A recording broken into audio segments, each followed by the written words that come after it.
So hi, everyone. I'm John Lutz. I'm the Executive Director of Film Florida, and welcome to Film Florida Friday.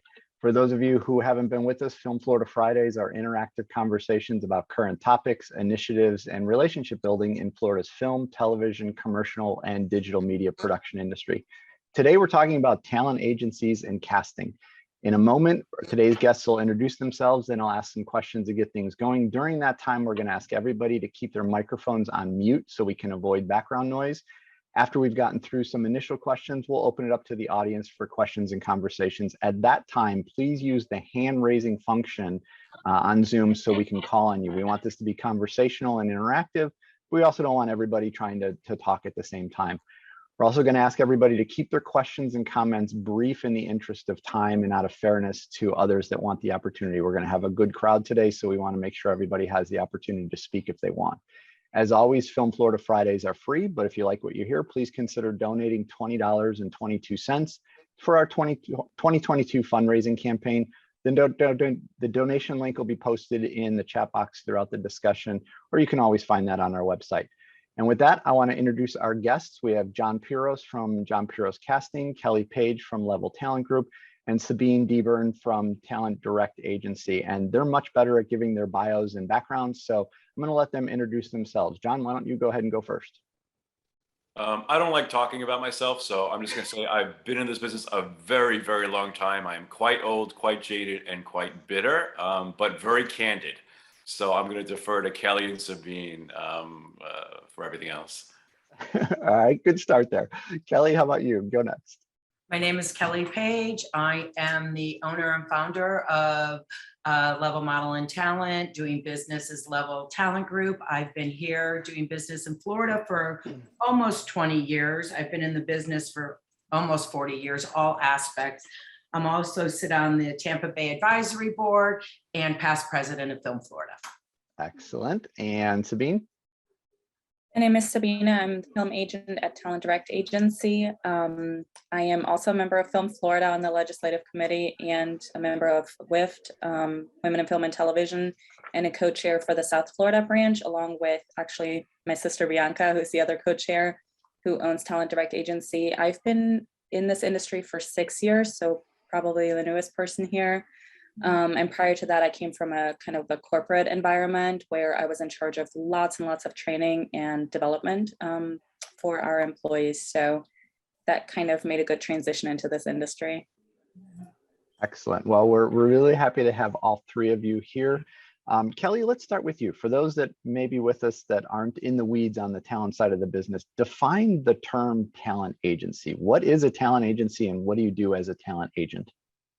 Well, as a talent agent, our job is to find jobs for actors and models and hosts and a whole array of anybody in this industry. We find talent for the casting directors, the specific needs that they have, and for also much smaller clients that also have needs, whether it be in talent or model or hosting or what have you. Our job is to procure work for talent. Okay. And John, same question to you. As a casting director, what exactly do you do on a project? I've been asking myself that for 30 years, my friend. It changes over time. And it also changes depending on where you're working. If I'm working in Europe, it's very different. If I'm working in New York or LA or Chicago, it's different. If I'm working, in New Mexico, it's different. If I'm working in DC, it's different.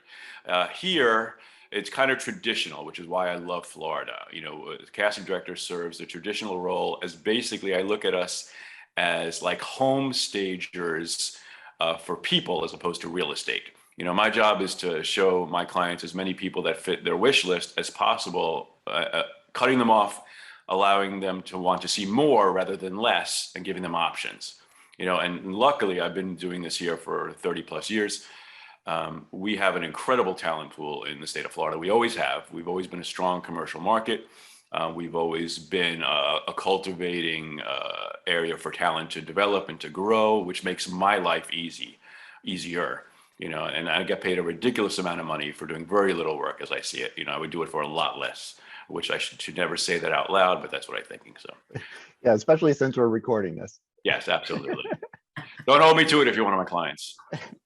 Now, Sabine, speaking specifically about Talent Direct Agency, talk about the biggest changes you have seen as a talent agent in the last few years due to the pandemic.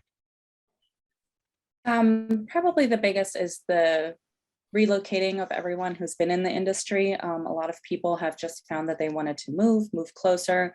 So our talent is wider spread. It's not just so central to our specific agency location. So we're talking about different states, but also self-taping. Self-taping has become so nice and easy. I've always been a big fan of self-taping because I think just taking the amount of time it takes to get to a casting has always been a challenge for a lot of people, and good talent could be counted out for an audition because they just simply couldn't get there. So self-taping has been huge, but in terms of being a talent agent, that has also meant we have to review hours and hours and hours of self-tape before we send them on to a casting director or our direct clients, which is very time consuming for us. So the way that we submit, the number of people that we choose to submit, knowing that we have to just review all these self-tapes has really changed. We've become much more specific in how we are submitting to jobs. So that's probably been the biggest change in how the audition process and virtual casting goes. And John, well, let me ask John, and then we go to you. John, from your perspective, is self-taping helpful or harmful? It's definitely been a game changer. I am still on the fence as to if it's positive or negative or mixed. I think it's kind of a mixed bag. For castings that don't require, I largely work in the commercial world. I used to do a lot of TV and film. I don't like the way TV and film is cast anymore because it's not in the room, and I'm an in the room guy. So I love commercials. If it doesn't require interaction, self-tapes are great. It opens it up to a broad base of people. We're not bound by an audition schedule. People can get it in on their own times. If it requires interaction, I'd rather have people in the room where they can actually interact. But it does put a lot of undue pressure on actors, because you now have become, not only are you applying for a job, which is what casting is, you're always applying for a job. You're now editor, director, sound editor, cat crossing frame herder, lighting designer, set designer, and some, maybe an audition that might take 10 minutes in the room now might take you half a day to get on tape. So it's a mixed bag. I think the jury's still out. I think overall, once the technology has gotten better and everybody's more comfortable with it, I think it's going to be fine. Kelly, you had something to add? Yeah, again, I also think that there's pros and cons. The pros are that now all of a sudden you can do 3 auditions in a day. Although just keep in mind, so is every other agency that's supplying talent. So now you are not going against the 10 people that are going into the room for this. You are going up against 150 people that have tapes.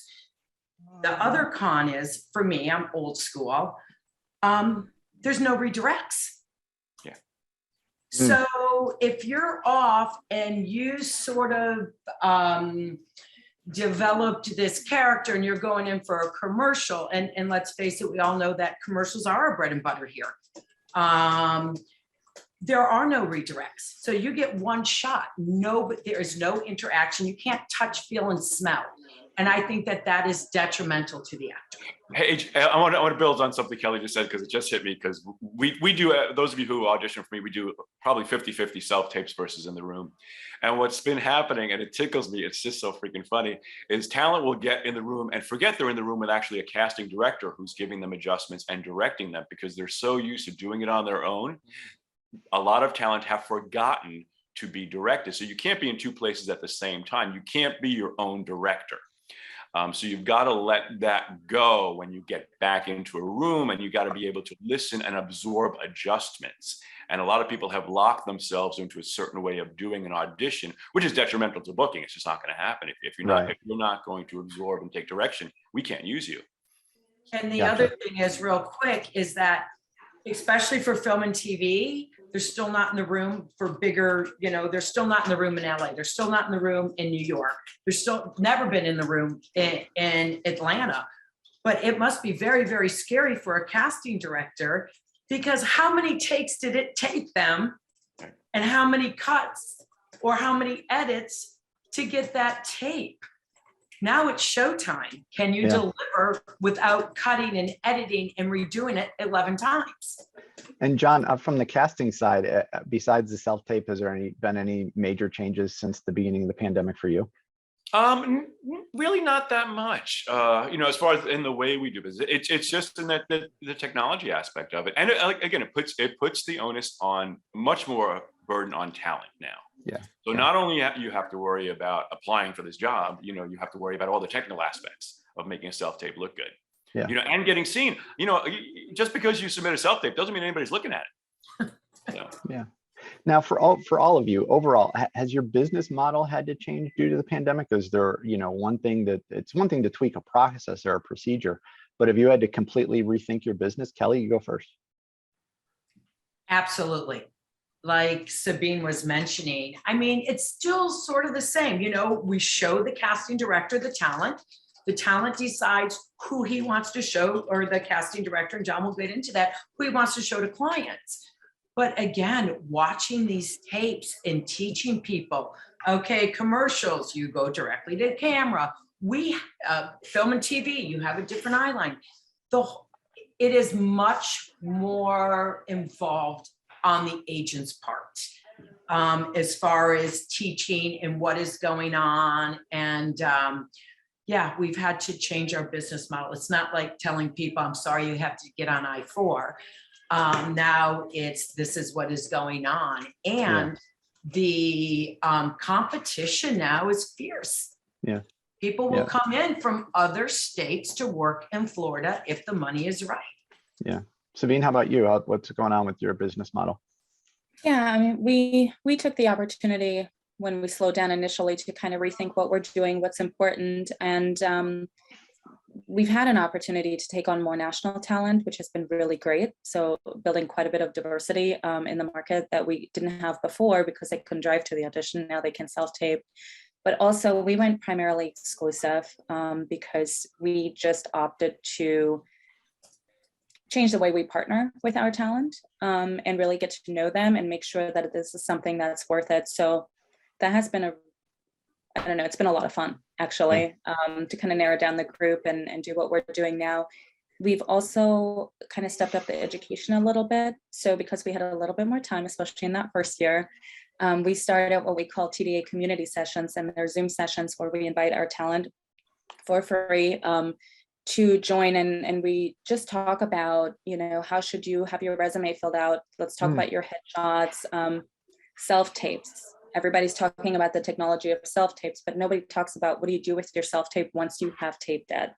And so you can really mess up your audition if you're taping it tremendously and then you're sending it in all kinds of wrong and large size, and it can't be downloaded and it's not named properly. And so those are things that we have just created sessions about. And if our talent wants to know something very specifically, they can ask us, we'll create a session about it. Anything from terminology to the technology. And that has been a lot of fun because we feel like we were able to prepare our talent that when the market opened up again, that they are completely ready for every aspect of the industry. So that's been fun. Very good. John, how about you? Yeah, no, the business model, not so much. Just the technology and our workflow has adjusted. Cool. So, cool. And everything works fairly smoothly. Yeah. I think of one other big shift that we've seen here at Level that we did during the pandemic, because we were only, thank goodness, closed down for 2 months, right? All of us, we had that, nice little 2 months, but we were still working. We spent our time, of course, developing real families. Because of COVID, we have a plethora of real families. And I'll be honest with you, some of these real families have never done anything before, but they're a great looking family. They come from one household, which cuts down on the COVID risk.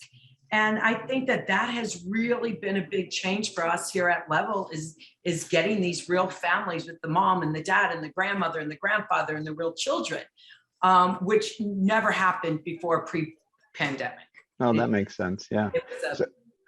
Now, Kelly, you've also been really neck deep in the issue of talent agency regulation for a number of years in Tallahassee. For those that aren't familiar, right now, talent agents are regulated under the Florida Department of Business and Professional Regulation, DBPR. What does that mean that they're regulated? That means that they are overseeing, government.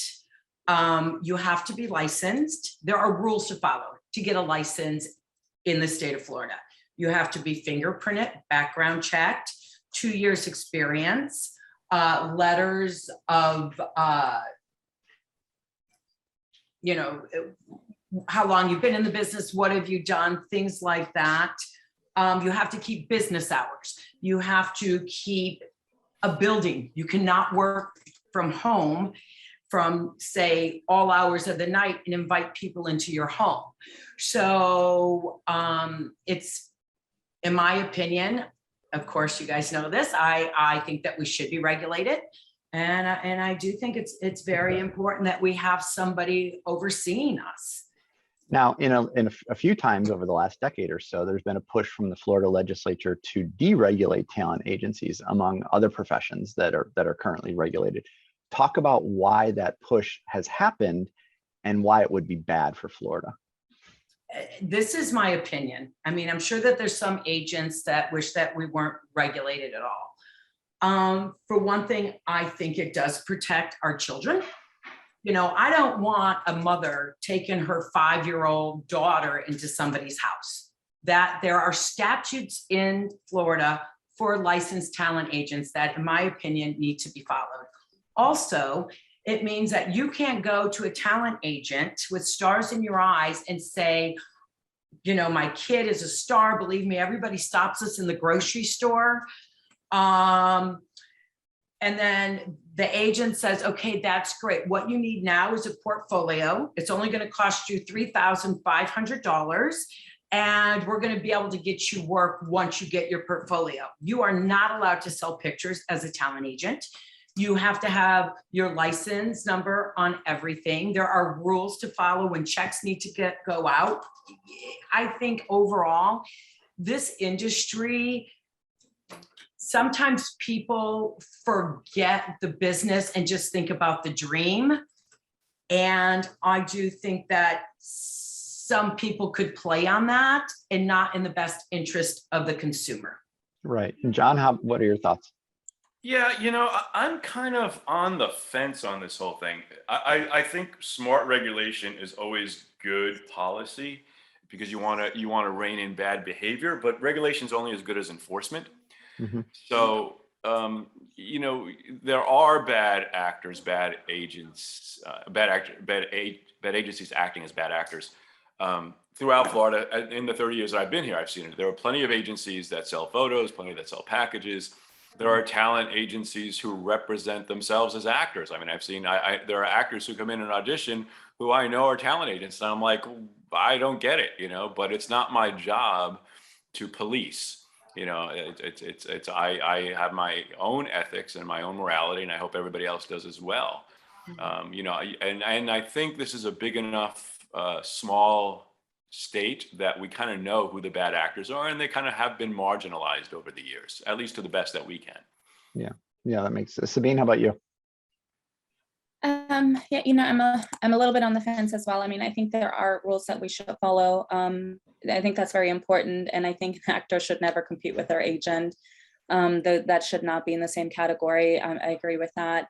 But we are also SAG franchised, and I think the union does a really good job of saying what we can and cannot do as agents. And anybody who signs with an agency, I think it's really important to figure out, what else that agency is part of. And a SAG agency is a little bit different than a non-SAG agency because there are certain things we can and cannot do, and we shouldn't financially profit off of photos or any of those things or workshops, because that's not what we're here for. We're here to make, dreams come true, basically, in the safest, most well-guarded environment. And that comes with a big responsibility. And so our talent has to be able to trust us. So we do need to follow the rules. I'm a firm believer in that. We all are here. That makes sense. And now, sorry, John, one last. Yep, go ahead. And Mm-hmm. also, actors that have been taken advantage of, file the complaint with the DBPR. You can file it anonymously. You can file it with your name, but file that complaint. If you haven't been paid in a year and a half, file that complaint. We are bonded as well. It's not a very big bond, and that money goes very, very quickly, but know your rights in the state as an actor. And if you're being treated wrong or somebody's breaking the law, report it, do something about it. Yeah, it makes sense. Now, Sabine, I get contacted a lot from talent and they ask me, should I have an agent? And I admittedly, the very first thing I say is, I am not a subject matter expert on this side of the business, but I say, yes, I believe you should be represented. Am I correct? Why or why not? Well, I think so. And the reason being is because an agent is your safeguard. And it is your safeguard for educational purposes, to make sure that you're ready to enter the industry, to make sure you're being paid a fair price, that the contract is up to par. We have to read these contracts. We are the ones that if something is happening on set, or a contract is all of a sudden changing, or usage, they call us. We will be the people that get yelled at. That's okay. That's not a problem, but that is what we're here for. We are here to create a very safe environment for our actors, because they are dreamers and they're not negotiators. And to make sure that they're being paid fair rates, not just for the time that they are on set, but for the time that that footage is being used, which is a big misconception. And you see it on things like backstage, which, a lot of good jobs go on backstage, but the reality is they are not appropriate rates. They are not appropriate usage. People do get taken advantage of, and those are primarily actors who do not have agents, because it's direct bookings. So I think just for the safety, and if you want to develop this as a career versus a hobby, you need to have guidance, and you can't be a one-man show, and any profession takes a team. Once you make it a profession, it takes a team. So I do believe that having an agent is just safest, especially with some of the stuff that's happening in the industry. That makes sense. And now, Kelly, besides that question, I also get contacted a lot from people that say, I have an agent, or maybe more than one, but I never hear from them. Should I get a new agent? That's what their question to me is. That one is harder for me, because my first instinct is to say, yes, you should get a new agent, but also sometimes I have a thought that maybe it's not the agent that's the problem. Maybe the talent just isn't very good. How does someone know the difference on whether or not it's them or whether it's their agent? Well, first of all, I would say if you don't have a relationship with your agent, there's an issue. We have many, many divisions here. I'll be honest with you. We have an extras division, because sometimes they come in and they need 300 extras. Are we in day-to-day contact with that talent? No, but nonetheless, we still negotiate for them. We still try to get them as much paid as, the highest pay that we can. Film and TV, we're in contact all the time. We have Zoom calls every single month. So basically, I would say if you're not hearing from your agent, think about maybe reaching out to your agent. All of us have a lot of talent are multi-listed. We're only exclusive for film and TV. Because of this market, if another agent has private clients, but they're primarily with us for commercial castings, I want them to go and make money. Go to another agent. For me, this is how we work. If they have private clients, I have no problem working with their private clients. You have to let us know so that there's no conflicts. But on a day-to-day basis, if you don't have a relationship, we know every single talent that we have in the commercial division, in film and TV, and we've even met everybody in our extras division, in our hosting division. Again, don't put it all on the agent. We are busy. You're one person, and we might have 1,000. Reach out and let's have a conversation before and find out what the issue is. Makes sense. Now, John, from the casting director side, everyone's your best friend. Talent wants you to talent agents want you to cast their people. The talent wants you to cast them. Talk about the noise that you have to get through to just stay focused on the job. Oh, John, you know me well enough to know I hover way above the noise. Yeah, it's just that. It's just noise. Every now and then a voice breaks through. I have, and Kelly will attest to that. And Sabine's agency is new to me, but I'm developing a great relationship with them as well. I have really good relationships with the talent agencies across Florida. The ones I work with because they have a high ethical standard, because I trust them. I don't micromanage. I believe I want them to be able to do their job, which is, from my vantage point, it's to pitch me talent that I don't know and to support the talent that I do know. And it's been really, really good at that. I said, I'm a big cheerleader for the Florida talent pool. I think that we have an amazing community here, an amazing talent pool. That being said, there are things, sometimes people try way too hard. And my advice to all talent is just relax and be authentic, and that will get you so much farther than the noise. Good advice there. Now, Kelly, I want to talk about the financial arrangement between a talent and their agency. So first question, when a talent auditions for a part, do you and they always, sometimes, or never know how much that part will be paid when they go into the audition? Always. Okay, now follow up to that. If you don't know, when you do know, talk about that negotiation process. Does it play into who you're going to send, how many you're going to send, the negotiation between rates? I mean, do you start negotiating before your people even audition if the rate is not what you're looking for? How does that work? Absolutely. We negotiate unless it's pre-negotiated by a casting director. John is great at this. Everything is in there. Not only do they have to know the rate though, the audition, the callback, the fitting, the shoot date, the weather date. I mean, there's a lot of stuff going on, but we never send out a request to audition unless we know the rate, which is very important, and the usage. And I think this could be a great discussion. It's either they can use the footage for a certain amount of time, and if they want to use it longer, they have to re-up, or if it is a buyout in perpetuity. We do not send that out until we know everything. That is not to say that sometimes the talent gets on set and don't read their release. It's their job. And I know, listen, they're under pressure. They're there. They want to be liked. They don't want to cause a problem. But if we negotiated and we said, listen, the usage is for 2 years, and they get there and the release says the usage is in perpetuity, the actor needs to call their agent. Hence why you need an agent. Call your agent and say, hey, something's wonky with this release. What should I do? We tell them, you cross it out, you put the 2 years use. If the producers need to call us, please have them call us right away. And that is for usage purposes. But we never have anybody audition. You have to know, would you take a job without knowing how much you're going to get paid? Right, exactly. Yeah, okay. But so do you ever fear that, let's say you have talent auditioning or you want to get them to audition, where is that line that you're afraid that if you push too hard that the casting director or the producers are going to be like, you know what, this talent just isn't worth it. Let's move on from them. We only negotiate with private clients, right? And that rate is going to determine who we send in. Okay. Is it a high rate? Is it they need A-listers? They need somebody with dialogue?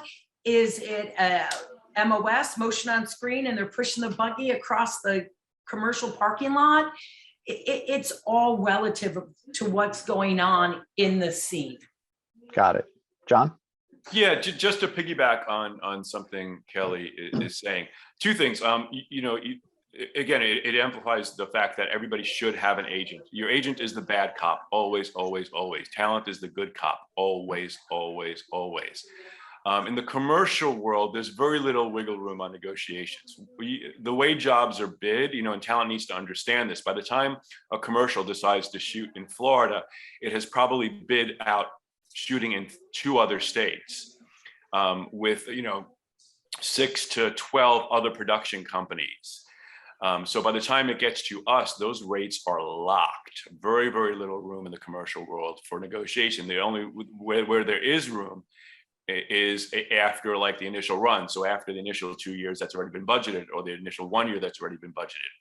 But going on to this perpetuity, this notion of perpetuity, I think all talent and everybody in this industry needs to understand that given social media and internet and streaming, basically everything that is laid down in the internet is from here on in perpetuity.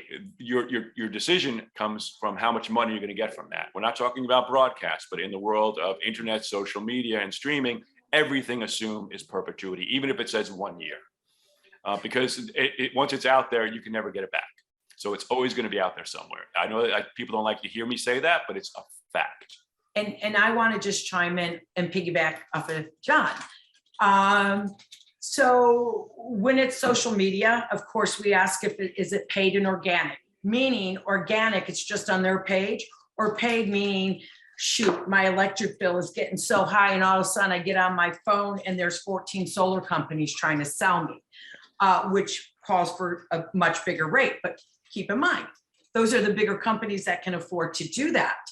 What we do here is if it is social media and internet, and there's a lot of things going on with internet. Some ad agencies think that it involves streaming commercials. Some does not. So as agents, you have to ask, your internet, is that OTT, which means over the top, which means it's going to stream on Hulu. Like that's another way that the industry has really changed.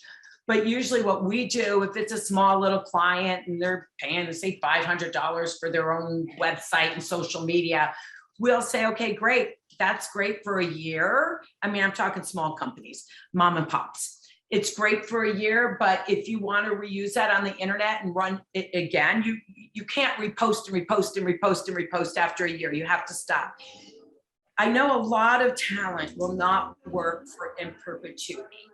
What we do here is again, everything is relative. And I say this story because it's so true. We had a job that came in. It's from actually a government arm of public-private partnership in the state of Florida. They wanted to use it global for in perpetuity. I knew it would never show in the state of Florida. I knew that. For the family of four, it paid $65,000. Those people bought a house. I am not going to turn that down. And my job is to give my actors opportunity. So for me, I cannot say everything in perpetuity is bad because I don't believe that. I believe that there is a time and a place, but if I can put $65,000 into a family of four's bank account and help them buy a house, I'm in 100%. That makes sense. Now, Sabine, you had something to add, and then I'm going to jump to you at the next question. Part of your question, you said, are we ever worried when we negotiate that counts out our talent? And I want to answer that because I think a lot of our actors, commercial and film, are actually very concerned about that. I think as an agent, no, we should not be worried, and we still need to ask those questions. We need to ask them politely and respectfully, but it is our job to make sure that the rate is upheld, or if the rate is not suitable, that we speak up. Or if something is changing, that we say that. So no, I'm not really worried about that when I'm doing negotiations or just when I'm asking questions. And sometimes it can be as simple as the rate is set, the job is set, but not really set, especially on hosting. And all of a sudden there are 5 scripts instead of 1. That makes a big difference. Now we need to talk about this again because that was not the information that I was expecting initially. And it is my job to make sure that the rate is fairly compensated. So it's always okay to ask as an agent, mindfully and respectfully. And we do that all the time, whether it comes to travel rates or whatever. No, that's good to know. Now, let me follow up similar on the other side is continuing with these questions that I get that I'm not qualified to answer, which is part of the reason why I wanted to do this session today is, let's say everybody agrees to the rate, okay? Which includes the talent, how they get paid, the agent fee, and then production happens and the talent gets paid, but it's less than what they thought. Can an agency take more because they had to put more time and effort into a project? I've had people say that actually does happen. Is that appropriate? No, Okay. that's not appropriate. Okay. Absolutely not. The only time, and I'll clarify something quickly, the only time that it's different is usually we are paid by the client, whether John cast it or, you know, it's a small job that from one of our private clients, we are paid, we take out our commission, and then we pay the talent. Sometimes what happens is that all of a sudden, after we do the job and we quote, they say, oh, I'm sorry, it's going to be paid on a time card. It changes a little bit. However, the rate is still the same. So what we do here is we send the whole check stub. Taxes are already taken out. They're no longer a 1099. They are an employee for the day. And actually it does protect them because then they're insured for the day if something happens on set. But you just still have to show, you have to be so transparent with your talent. And if you're not being transparent, you're with the wrong agent. Got it. Now, John. Can I just, I'm sorry. Yeah, go ahead. I think the reality is, as a talent agent, you cannot have the trust of your actors if you change rates. This is not an option. So it should never happen.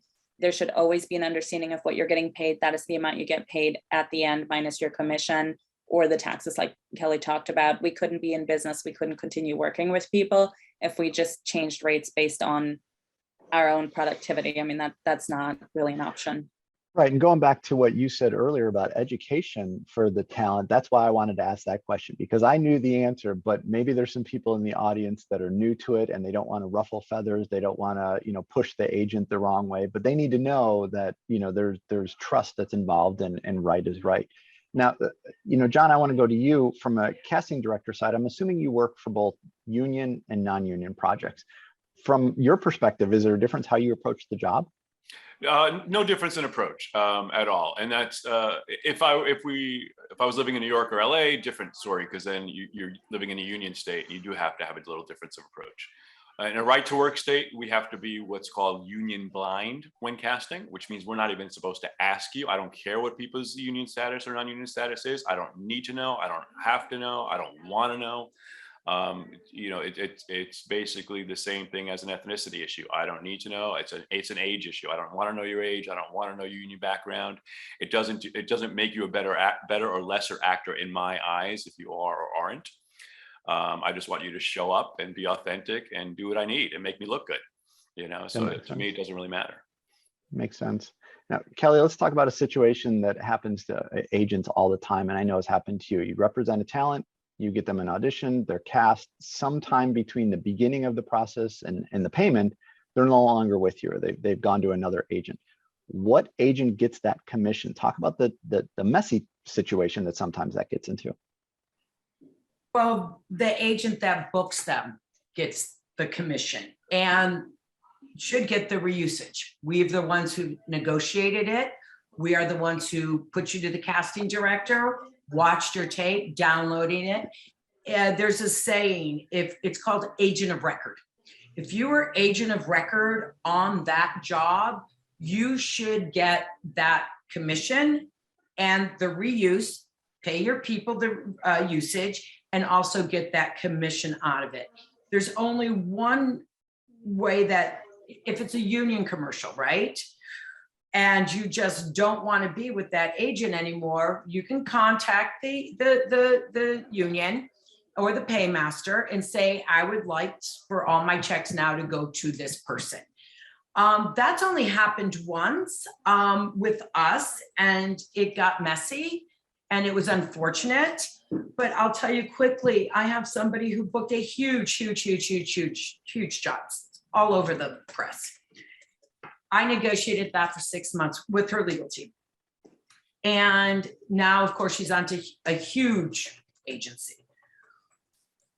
For the 7 years that she's under contract, because I was of record, I will get all that commission for the next 7 years. I think that there's clearer cut lines sometimes, especially if it's union.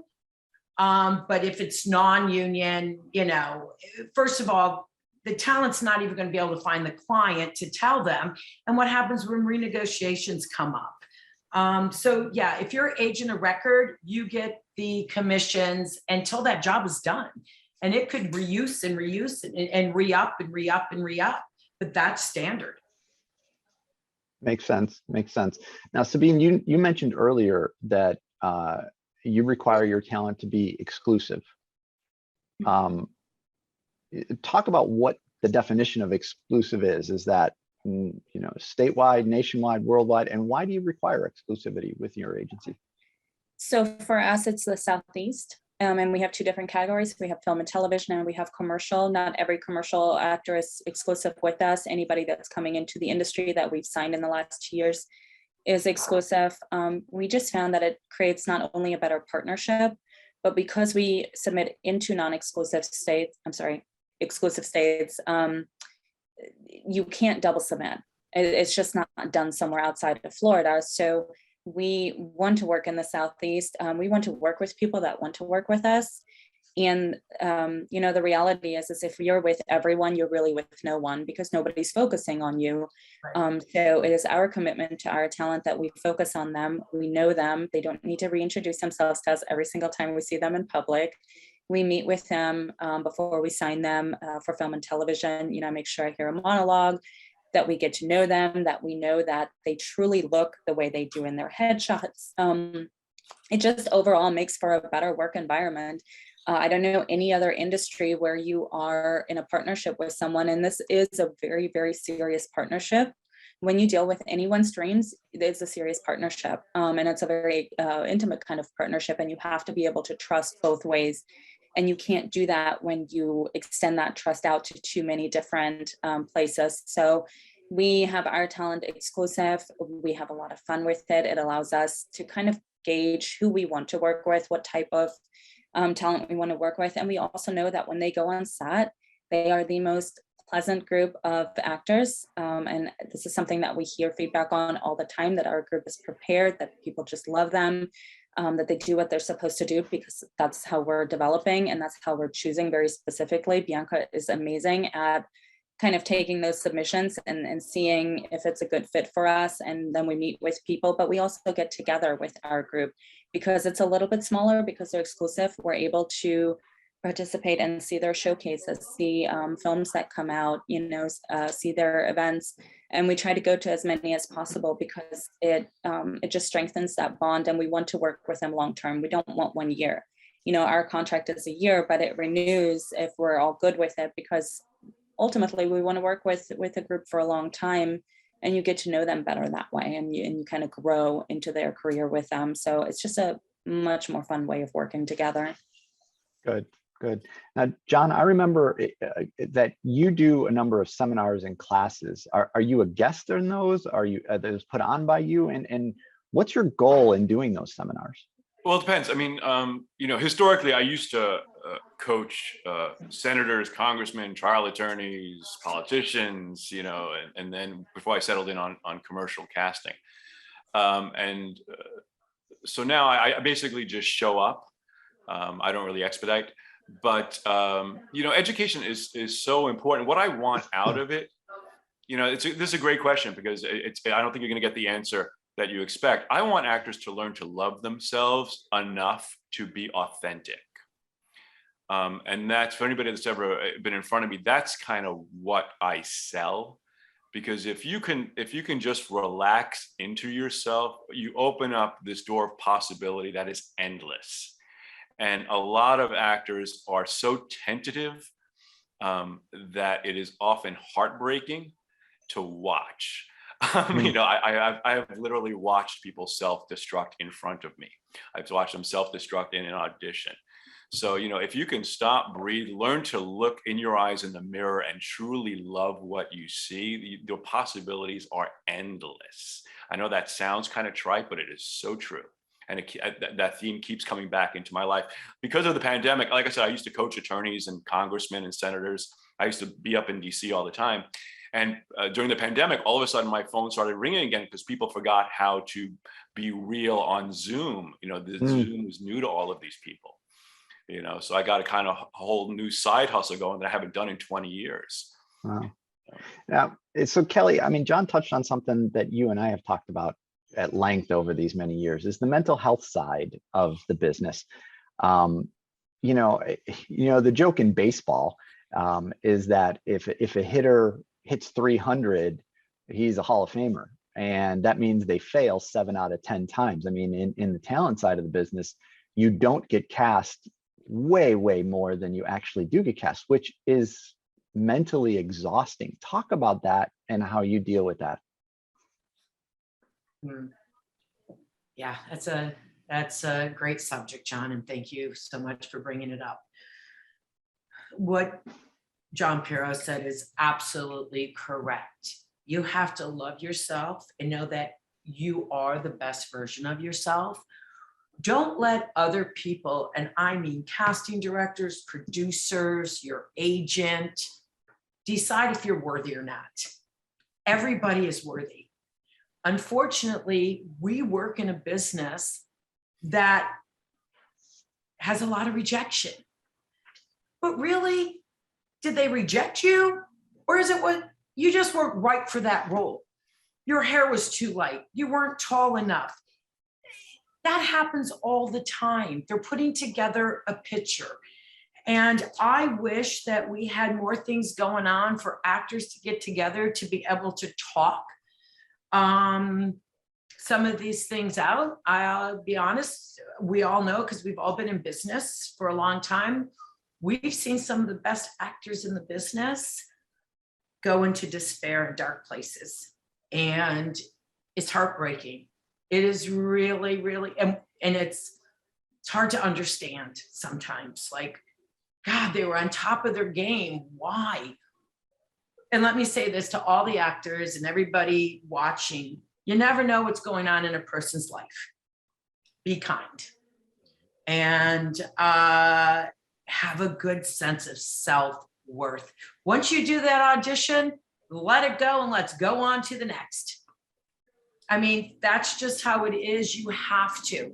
And if you are struggling or do have a problem or just feel that you are in the depths of despair, please reach out to somebody. Fellow actor, casting director, agent, family member, please reach out to somebody, because now with mental health, it's not only just actors, it is honestly a pandemic in our country. And it always has been. We're just now realizing that there are people out there that need help. But I think, John, you could talk better on this subject, because you see people all the time, and rejection is if you can't be rejected, please don't get in this business. It's not worth it. John, you got Do you want me anything to to chime add? in? If you have anything. No, you know, it is an issue, and it's a growing issue, and you know, there are all other tangential issues as well, but it really, really goes back to that issue of self-love and just letting it go. You know, you just when you do the audition, just let it go, release it. Don't, you know, and I know it's easier said than done, but you can't make this the be all end all of your day. You are never going to make any good decisions if those decisions are based in fear. If the decisions are based in love or possibility, you're going to find much more joy.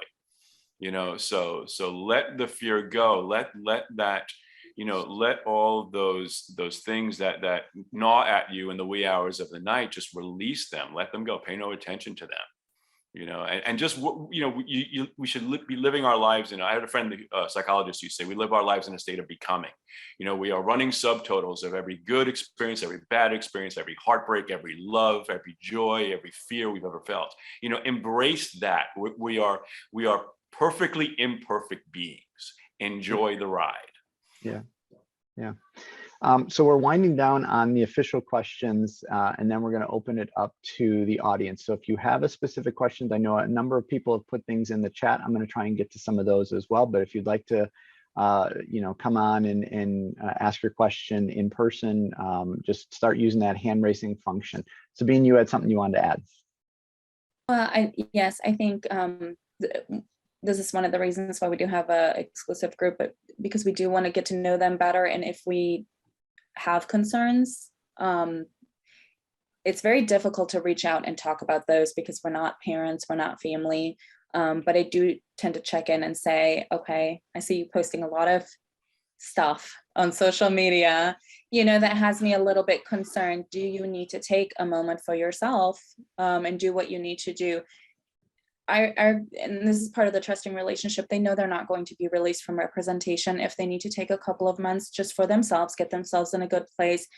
Our goal is long-term, so whatever it takes. But if I see it, I do try to make sure they have a contact person, because with everything that's happened, especially in the last 2 years, I think that's extremely important. And I would rather wait to submit someone and have them in a good place and then go full force when they're ready to work again. And so those are honest conversations that we do have. And I think most agents have with their group. Good. Hey, John, can I Yep. just want to chime in one Please. thing here, because social media just keeps something in on me. This is something, a phenomenon that has happened in the past 5 years, and I think Kelly and Sabine, you guys will appreciate this or in tune to this. If everybody's hooked on social media, everybody loves their TikTok and their Insta and their Facebook and all of the bullshit. But you need to really, if you have opinions about anything, make sure all those opinions are set to private, because a lot of people are losing jobs based on their public social media and don't even know they lost the job. So make sure you scrub that shit down. You know, I don't care what you do, set everything to private. If you make sure it can only be seen by a select group of friends who aren't in the position of hiring you. Because we get this all the time. The talent are being considered, especially by the bigger brands and the bigger shows. And they'll just do a Google search, simple search, and the stuff will show up and they are no longer in the running. So be really, really aware of that. Okay, so I'm gonna on social media real quick, John. I'm sorry. Well, yeah, I'll take that off of the common mistakes. Yeah, absolutely. Because it's a huge mistake right now. So. We sometimes, though, that what happens is your career grows. First of all, I agree with John 100%. Honestly, as an agent, I should be on social media more. I'm not. I don't want it to invoke any kind of feelings. I just don't have time, right? We have a little girl that is now in a very public debate. She just booked the Annabeth Chase on Percy Jackson. Took us 6 months to get her there. She's doing great. However, she is now a public figure. And GMA and TMZ, this little 12-year-old girl, you know, Disney's involved, but she is now a public figure and her stuff cannot be marked private anymore. And because she is a beautiful 12-year-old of color, and this Percy Jackson was blonde before, she's really getting a lot of backlash. So we've already made sure that, you know, the people that are talking to her should be talking to her. We already sort of prepared her for this before it happened. But I will tell you, people are vicious on social media and people love to hide behind that computer. And my suggestion, I know people want to, hey, I got a call back for this and I got this and I got that. I personally don't find any type of good in social media and raising 4 kids that are now adults. I just don't find any personal good in it. Okay. Kelly, I want to ask you one of the questions that came in on the chat. Why do agents charge an extra 20%, calling it a submission fee or admission fee for non-union gigs when the fee is called an agency fee because it's paid on behalf of the talent, the same with SAG? Okay, I think maybe they're talking about an agency service fee. Okay. And a lot of times, and I think everybody on this panel can chime in. So we work on a commission only, almost like a real estate agent, right? So what happens is that, and everything is put out there, especially dealing with the casting director. We have, sometimes they charge a service fee. It can be 10%, 15%, or 20%. That means that that client wants you to work as hard as you possibly can to get the best talent for that job. So the client, whatever they own, wants to give you or wants to, you know, give a service fee for you to do your job. So that is called an agency service fee. Our agreement with the talent is that anything we book them on, we are going to take a 20% commission if it is a non-union job. If it is a union job, we are going to take 10%. Sometimes with union jobs, if it's film and TV, the client gives us plus 10. The unions are totally different than non-union. So we get a service fee, that's that plus 20% agency fee, but we are still entitled to take 20% from the talent. And I will tell you, I have been doing this for almost 40 years. I've done it in New York, I've done it in LA, I've done it in Chicago, Detroit, Miami. It has been like that since I can remember. So one is a service fee that has nothing to do with the talent. They just have their commission fee. John, can you elaborate on this, please? John? Oh yeah, you know what? Here's the deal, guys. Any actor it incentivizes talent agents to work harder. I will admit, when I first came across this almost 30 years ago, when I was doing all the Nickelodeon shows, and I was like, huh, this is new. It started in LA, started in New York, started happening down here. So historically, there was always just an agency commission, and then there was a commission plus agency fee.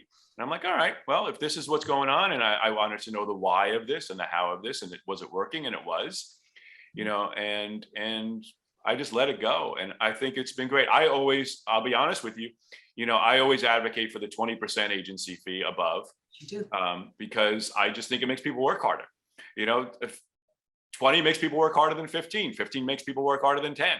You know, it's a numbers game. It's simple math. To me, there's no great mystery to it.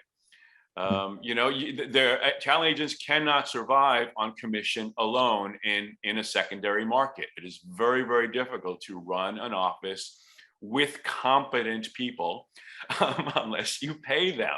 You know, so you know, and for talent, you know, if you're getting paid, if you're getting charged 20% commission, you know, 80% of something is much better than 100% of nothing. So right. Yeah, that makes sense.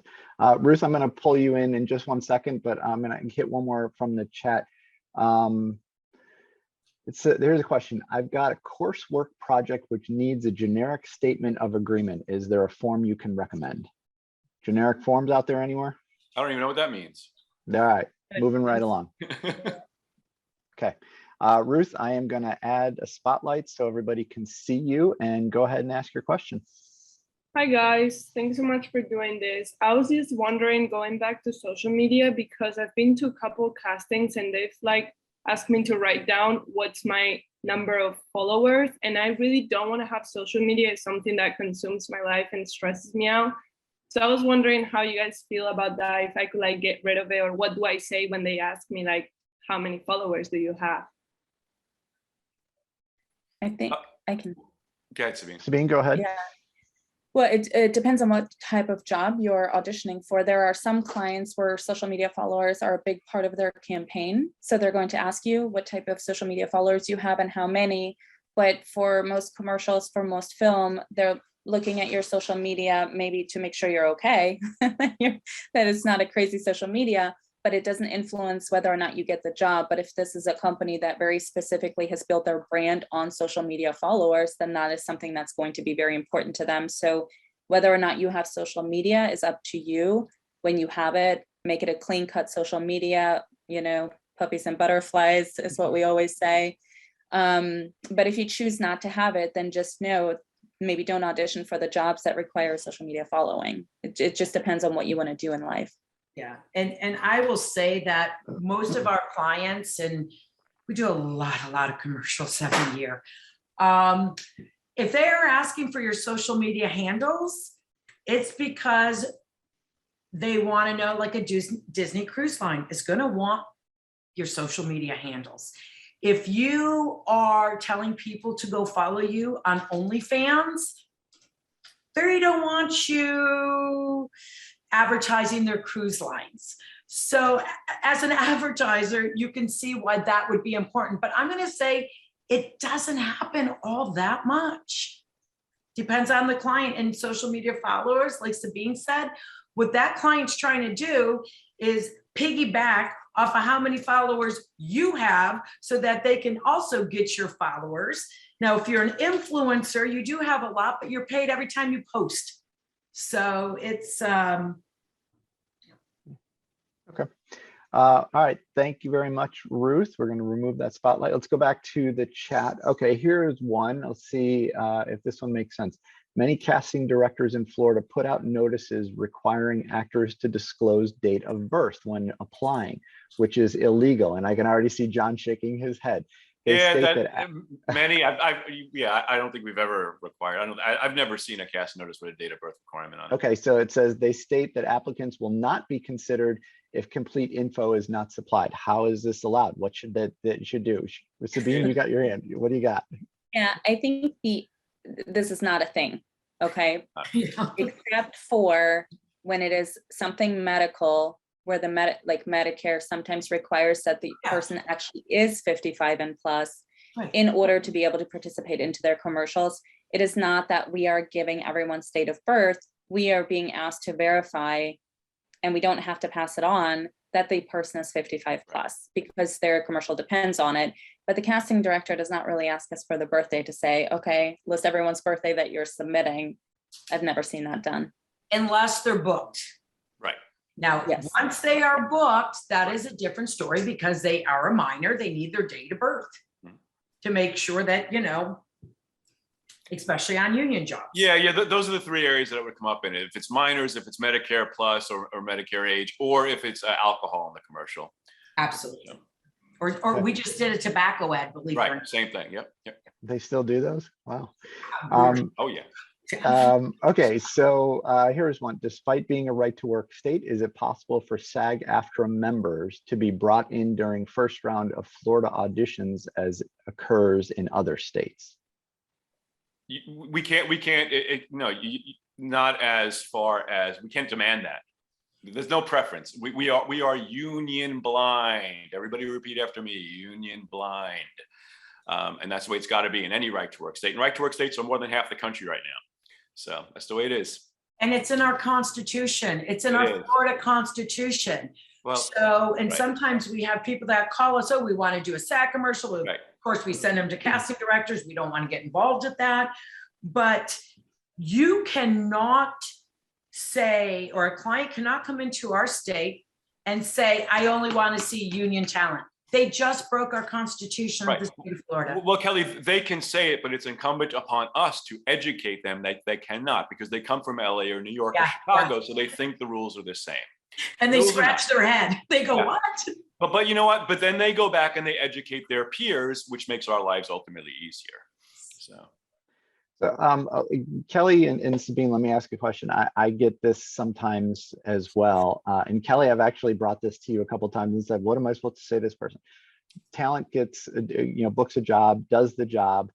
30 days go by, 60 days go by, 90 days go by. They haven't gotten paid. They reach out to their agency and their agency gives them the runaround. And then they talk to the producer or the client. And they say, oh no, we paid those invoices, 3 months ago. I mean, other than just yelling at their agency, like, how do you deal with that? I mean, is it time to find a new agency if you kind of feel like they're holding your check and, kind of robbing Peter to pay Paul? Well, absolutely. It's time to find a new agent. But let me just say this. So we give our clients net 30. Remember that we are the last to get paid. So sometimes we don't get that check till 45 or 50. The ad agency, the production company, this person, this. So we're the last man usually on the totem pole. What we do, and then we have clients here that are always a net 60. So it's what we negotiate with the client beforehand that goes all into the negotiation. So we let our talent know. But I will give you an example. There's a lot of money chasing going on. I mean, sometimes, I don't know how Sabine feels about it, but sometimes with our non-union talent, we are chasing down clients to pay, no matter what. I mean, for whatever reason, that producer, this is what I have going on right now, this producer is no longer there. We need a PO. I don't have a PO. Can you give me a PO? Nope, you have to get it from the producer. The producer is no longer there. I've been doing this now for almost 2 months with one client, and it was a $10,000 job. So what I'm doing now is all of my correspondence, I actually put the talent on the correspondence, on the emails, so that they know I am transparent. I am doing my best. I think my final email to that client yesterday was, please take down all social media, all campaigns. This is theft of services. If you continue to use this without payment, you will be hearing from legal counsel. And my talent was included in that. I want them to know I am working as hard as I can, because we don't get paid either until you guys get paid. Now, if you've been paid 3 months ago for a job and you haven't paid your talent, I would turn them into the DBPR. I would file a complaint. I would try to get some of their bond money to correspond with that. But again, that is theft. You are stealing from people. That is not what we're supposed to be doing here. And there are bylaws in the statutes that say, once we receive payment, how long we have to pay our talent. Yeah. All right, everybody, we got like 10 minutes max left. So we're going to try to get through as many questions as possible. Yep, go ahead, Sabine. Yeah. So I think that's one thing that I've seen, post-pandemic, is that payments are taking a little bit longer for some of our local clients. A lot of the production companies have gone to a net 60. I don't know the ins and outs of that and why that's happening. We try the best we can to let our talent know if it's especially the bigger jobs, like it is going to be a minimum of 60 days. Once we receive it, we do everything electronically. So we don't send out like paper checks through the mail. We haven't done that in a long time, because it's very time consuming. And we have noticed, actually, I don't know if anybody else has had this, but there has been a lot going on with the post office and receiving checks. And so when we can do it electronically, whether it be for our clients and we do it for all of our talent, we eliminate the paper trail, and that is a little bit more successful when it comes to receiving payments. But if you are not getting paid by your talent agent, then I highly recommend you don't continue taking jobs with them, until you get paid. I think that's the very least. I don't pay. I mean, I've worked with my sister, so, I don't really have this concern, but I'm not going to continue working if I don't get paid. I've heard of people, I've done 5 jobs and I didn't get paid. Well, why did you do the second one, until you got paid? So you have to use your common sense a little bit as well, and just make sure, but there is a requirement on paying, and we do chase a lot of payments. And just to piggyback on that, you two ladies run 2 incredible talent agencies, so I've never heard anything negative about either Level or Talent Direct in my entire career. But, this is where social media pops in. I'm a big believer in public shaming. If you're working with a talent agency that is ethically challenged when it comes to getting talent paid, let everybody know. Let everybody know.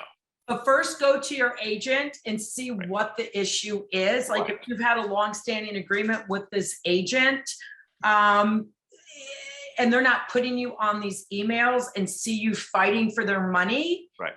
Then I would. Now, somebody said, oh, they found out from the producer. We've had talent call a producer before, and the producer called us raging. Right. I would not take it upon yourself to call the producers or the production company first. Find out what's going on from your agent. First of all, if you don't have a working relationship like that with your agent, you're with the wrong agency. Absolutely. But find out what's going on first. Because if you're reaching out because it's been 45 days to a producer and that they still haven't paid yet, it does make you look bad to the producer and to the agent. You should never contact the client at all. And that goes for footage. If you need footage, let us know. That's part of our job. That's that whopping 20% that we get. Let us try to find the footage. Sometimes we can't. Sometimes we can't. John, another question from the chat. Obviously, if you're doing a casting in person, you have to sit through all the auditions. Do you ever just, with self-taping that you're just looking through tapes, do you ever just say, I've had enough, I'm done? And just— Oh God, yeah. Are you kidding? I have to shoot myself in the head 4 times over. Jesus Christ. I challenge anybody in this room to actually sit and watch all those freaking self-tapes. No. So what I do, and any casting director who tells you, oh, I watch everything, is full of shit. What they do is they will randomly look. So I will first look at backgrounds. And if it's a confusing background, I will take that tape and hide it. And then I will go in and randomly actually look at auditions, just randomly. And the actors who I know who always turn in good self-tapes get put to the front. The ones who I don't know, who are new to me, who turn in nice, clean self-tapes, get put to the front. So anybody who tells you, oh, we see everything, no, they don't. What they do is in film and television, you guys need to know this, get your tapes in fast, get them in perfect. Because if they are in fast and imperfect, they're going to make it into the queue. And if they're on the deadline, nobody is going to see them unless they have to do them, because any casting director is going to find their first 5 or 6, push them up the food chain, back pocket another 5 or 6, and the 100 that's left are sitting there, nobody's watching. So I think I probably divulged a trade secret, but that's what really there goes you go. Yeah. All right, Kelly, you and I have talked about this until we're, vomiting. How's the explosion of the film industry in Atlanta and Georgia impacted your business in Florida? It's sad that it's not here. But there is a definition of insanity. As you all know, I was, legislative chair for a while. I've been president of Film Florida. I still believe in the fight. I really, really do. We're lucky enough now to have a couple of episodics going on, rap shit, SAG, and Marcel, which is Bad Monkey with Vince Vaughn. It's been great. They're actually paying our talent really, really well. They're paying for travel. They're paying for hotel rooms. It's been really, really amazing. At one point, we had 7 different episodics going on, plus all the movies. I'm going to say something that probably is going to offend somebody, but it's not going to be my first time. So I'm okay with that. Yeah, we're used to it. Okay, great. I do have a problem though, however, with the Hallmark movies and the other Lifetime movies coming into our area that are paying $175 a day for speaking roles, when I have somebody who's an extra that's blurred out on a commercial making more than them. It's heart-wrenching to me. I don't work on those. I can't, out of principle for my talent, not a respect for my talent. Listen, if you need a reel or you need some footage, maybe do it once, but know that you're just paying for that reel. Don't keep on doing it over and over. There's, hold yourself to higher esteem. Nobody should be doing film and TV for $175 a day for every day of dialogue. And Kelly, how many shows and movies do you have up in Georgia right now? 40. About 40. Mm-hmm. Including the pilots. So let's just say the Southeast, because Carolina did away with their film incentive, and then they went, oh, wait a minute, we're losing money. So then they got it back, but they do it differently than Georgia. New Orleans is still the same, and South Carolina now has gotten a film incentive. For goodness sakes, Wisconsin just got one, which is a tough pill for me to swallow. But we just got to keep on fighting the good fight, and hopefully one day people will see the economic driver that film and TV really is. Why it's important to have it in Florida instead of Atlanta, because we get to develop talent and we get to develop their resume. They pick Florida actors first. Keep that in mind, people. So if you're in Atlanta and the film or series is in Atlanta, same holds true. They're going to pick Atlanta actors first. So usually they try to, unless you have a good resume and it calls for, you should be on that series or on that film or whatever. But it's a great place. The guy who's on Good Doctor right now, I started him on Bloodline, 19 episodes. Then we were able to put him on 13 Reasons Why. Then he was the lead of Party of Five, and now he's on The Good Doctor. If he never had that opportunity in Florida, his career wouldn't be where it is now. Yeah. John, Sabine, any parting shots? I got nothing. Nothing. Sabine? Yeah, I think, if you are here and you're a talent, you're an actor, commercial or film, have fun with it. Absolutely. That should be your number one, is to have fun with it. build trusting relationships so that you have partners when something is happening that you maybe don't understand or don't know how to navigate through. Be kind to everyone because you don't know who you're going to work with tomorrow. And this is a somewhat stressful industry. So when you are on set, just be kind to everyone because everyone is working hard and everyone is pulling double duty, especially since the pandemic. So it makes a big difference, and help your peers. So help be a reader, especially with all the self-taping going on, help with education, help with maybe loaning out your equipment if another actor needs to tape, allow them to tape with you and have lots and lots of fun. I think that's the most important thing. Yeah.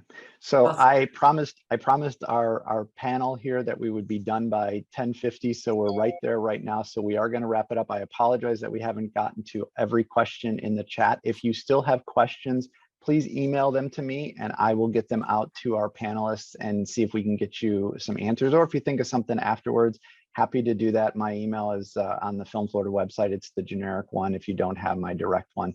But that's going to wrap up another edition of Film Florida Friday. Thank you so much to Kelly, Sabine, and John. And thanks for all of you for joining us today. We're going to be back next month. We're tentatively scheduled for Friday, June 10th, with a great edition of Film Florida Friday talking about drone cinematography and more with a couple of really great, exceptional drone operators. The registration link is in the chat box, and you'll also see that on our social media and email blasts. I want to thank all of our Film Florida members for their continued support. If you're not a member of Film Florida, we hope you'll consider joining the organization at filmflorida.org. If you like our Film Florida Fridays, please consider donating the $20.22 for our 2022 fundraising campaign. You can find that link in the chat box or on our website. Keep up with everything that we are doing on social media, on Facebook, Twitter, Instagram, and LinkedIn. And finally, please make sure you check out the Film Florida podcast on Apple, Google, Stitcher, and the iHeartRadio app. Thanks again for being here. Stay safe and healthy, everybody. Thank you, guys. Thanks for having us.